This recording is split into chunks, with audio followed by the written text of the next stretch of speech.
اس وقت لاہور اور اسلام آباد میں تحریک انصاف کے 1-2 درجنوں نہیں سینکڑوں کارکنوں کے گھروں کے اوپر چھاپے مارے گئے ہیں اور اس وقت سینکڑوں کارکن پولیس کی تحویل میں ہیں۔ میں آئی جی اسلام آباد اور آئی جی لاہور کو، آئی جی پنجاب کو کہنا چاہتا ہوں کہ آپ عذاب الہی کو دعوت دے رہے ہیں۔ 10 سال کے بچے آپ لوگوں نے اپنی کسٹڈی میں لیے ہیں، آپ کی پولیس نے تشدد کیا گیا ہے عورتوں کے اوپر، لوگوں کے گھروں میں چار دیواری کا اصول پامال کر دیا گیا ہے۔ تحریک انصاف کے لوگوں کا جرم یہ ہے کہ وہ سیاست کے لیے،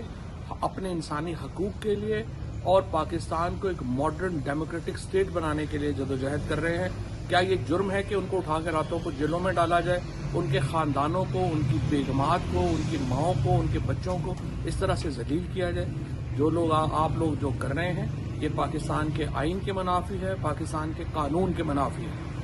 اور آپ اپنے سیاسی آقاؤں کو خوش کرنے کے لیے حد سے گزر رہے ہیں۔ دوسری بات یہ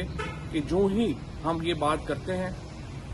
سیاست کی بات کرتے ہیں، جلسے کی بات کرتے ہیں، یہاں پہ گرفتاریاں شروع ہو جاتی ہیں۔ الیکشن کمیشن آف پاکستان سے تو بات کرنے کا فائدہ ہی نہیں ہے۔ جب بھی آپ ان سے بات کریں، بات آ جاتی ہے کہ دیکھیں آپ کو پتہ ہی ہے ہمارے ہاتھ میں تو کچھ نہیں ہے، آپ کے ہاتھ میں کچھ نہیں ہے،